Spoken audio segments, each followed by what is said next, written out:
Hello guys, welcome back to our channel. We're so excited to have you again.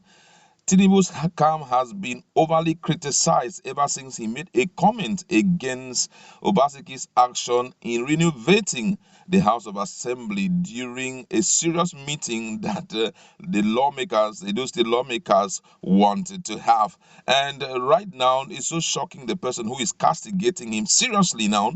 It's actually the Labour Party governorship candidate. He has left no stone unturned as he is blasting Bola Tinubu from all angles, telling him what will shock you to your bone marrow. But first of all, before we go on, if you've not subscribed, kindly click on the red subscribe button and also the bell icon so that you get notification anytime we publish our video. Exp0sed, the governorship candidate of Labour Party in Edo State, has said Bola Tinubu, the national leader of the All Progressive Congress (APC), won't be able to pocket the destiny of the state as he did in Lagos. Osifo gave the warning in reaction to Tinubu's comment on the crisis rocking the Edo State House of Assembly. The crisis is in the Edo State House of Assembly had led to the impeachment of the Speaker, Frank Okiye, and the Deputy Speaker on the same day.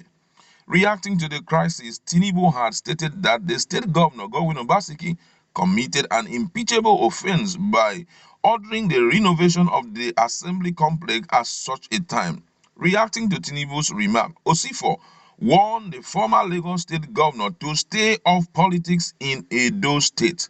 Speaking in Benin City, the Edo State capital, on Sunday, the Labour Party governorship candidate said Tinubu and former APC National Chairman Adams Oshimole won't be allowed to impose retrogressive politics on the state.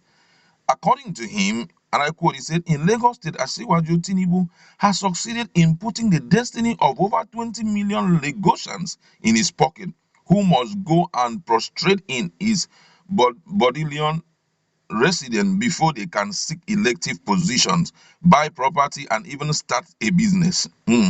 It is this retrogressive brand of politics that Tinubu wants to import to Edo State, but he failed to realize that Edo people have never been candidate for such mental dominance and subservience.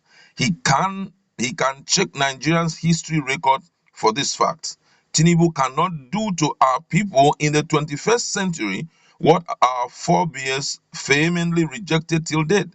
He cannot subordinate a free people like us who would give anything for the triumph of social justice to his whims.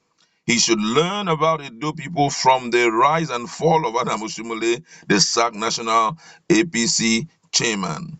The LP governorship candidate stated that Obaseki has succeeded in stamping out the activities of area boys and land grabbers from Edo socio-economic space, but the reverse was the case in Lagos. He insisted that Obaseki has done more in Edo State than Tinubu's stooge occupying the seat of power in Lagos have done.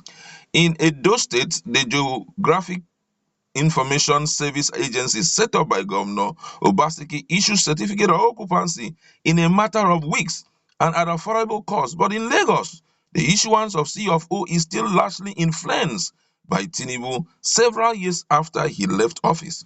This is the kind of culture Tinubu wants to foist on Edo people through his agents such as Adam Oshimole and the APC governorship candidate. But Edo people will not allow him. Wow. This guy got some balls, man. He got some ball. But guess what? So much truth in what he's saying. There are a lot of things that have happened in Nigerian politics which ordinarily most people believe that such things should have been in the past, because as at now, the level of eye-opening that Nigerians have gotten shouldn't allow those things to happen. Imagine what happened in Lagos. Let's retrospect a little bit. This guy who was there before Sanwo-Olu, Ambode. It was shocking. It was a huge shock to Nigerians. I was very shocked. Very surprised. How can this guy is a super performer? Ambode did well. There's nothing anybody can say. Ambode did well to the point that even the president had to come in. Even the wife of the president, Aisha, came in. But Tinubu is like the decision maker there. it can happen, and surely it did not happen. Didn't happen. And I think that was the same thing that Adam Oshimole wanted to do, and this will tell him, stop that thing. Don't be Lagos. Don't know be Lagos. That's I the know one. slogan. Okay, this That's is the slogan. yeah. Because they saw what happened in Lagos State, and they saw how Ambode allowed incumbent, power of incumbency. God. He couldn't bear it because look, the Godfather said you're not going for the second term. If you like, come and kneel down. The Godfather has actually sanctioned this person. Now you see now that the power does not belong to the electorate. Exactly. The power Exactly. in reality, you just carry your card, your voter's card for fun. It's just for your identity. When it comes to the time for voting, it is who the Godfather said will enter. You are voting for formality's sake. Eventually, the right person enters. Ambode did everything. He couldn't really fight it out. He quietly he tried it. In fact, when he tried, imposing himself, even in the primaries, he lost out. A whole incumbent lost out in primaries. That's about almost the same thing that would have happened to Obaseki before Obaseki, ported to PDP. Exactly. If you watch, it's as if the Edo politics is between Obaseki and Social. Easy Yam was no more in the picture. Exactly. And that's why Easy Yam was beginning to say, no, it's not. I'm not fronting Obaseki.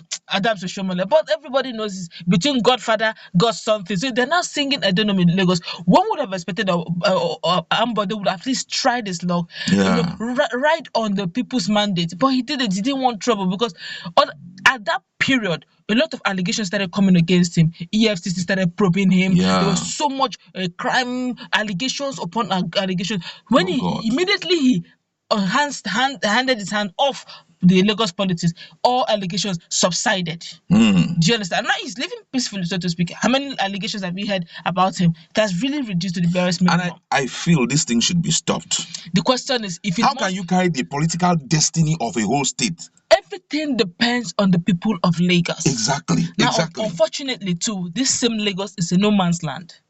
Now, I'm due respect to those who are from Lagos, but we all know that a greater number of persons in Lagos are not Lagosians. Yeah. So to speak, it's a bit difficult to maneuver. But if the electorate is not just even in Lagos, it's the whole of Nigeria.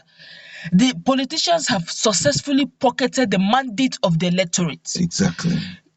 Guess what? Do you know that whenever the APC, the ruling party, is running their doing their primaries, it's as if the election proper have taken place, because that's probably your next governor that is coming out. Exactly. Whatever you are doing on the election days, formalities, because after all, Shomole have said the greatest, the biggest, and the highest rigor takes the day, which means the electorate does not count. I don't know how we're going to do it, but right now, when it comes to politics, voting, elections, electorates are under siege. And I feel that based on what you have said, I think that's why most people are so scared about him becoming the president of Nigeria come 2023.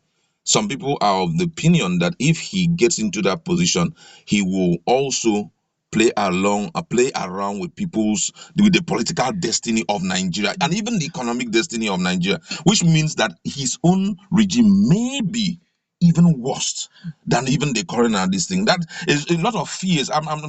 I'm putting all of this together based on what people have said and all of that. Yes. Yeah. So I'm looking at, one must really, really be careful so that we don't end up getting in from fry pan to fire and all of that. Let us sit back, go through the political journey of this person, and then we can now say, oh, this is the person fit enough to rule us. We do not want someone. We are not looking. We are looking for. We are not looking for a master-slave relationship whereby before I start doing anything, I have to genuflect before you. I need to bow and tell you, sir, I want to take these steps and all of that. It doesn't make any sense. Let's understand that this is democracy, not the democracy, not some kind of master-slave relationship and stuff like that. A lot of persons have alleged that if you check the political scene of Nigeria, that a lot of Tinubu's boys are featuring in all the key positions. Do you understand? Now, if they're already holding some key positions and he enters as presidency, with the way Lagos is being run, Lagos wraps around Tinubu. Whatever you do, even as the governor of this thing, someone, at least the Godfather should be in the know. If you don't, he has to sanction it, because don't forget that He brought you in without, Exactly. technically without Tinubu. Tinubu, Sanwo-Olu would We not wouldn't have have gone smelt. anyway. So you have to go and still pay loyalism. Exactly. So that's where we are, really. Which means that the appointment is influenced by him. Virtually everything is influenced by it. This is not good for us. I'm telling you, because wrapping a whole country or a whole state around one man where he made it, if he say, hey, don't go this direction, you cannot go, then it therefore means the mandate of the people.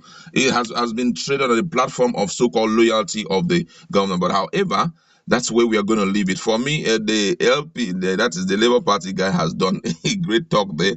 Let's wait to see what will be the reaction of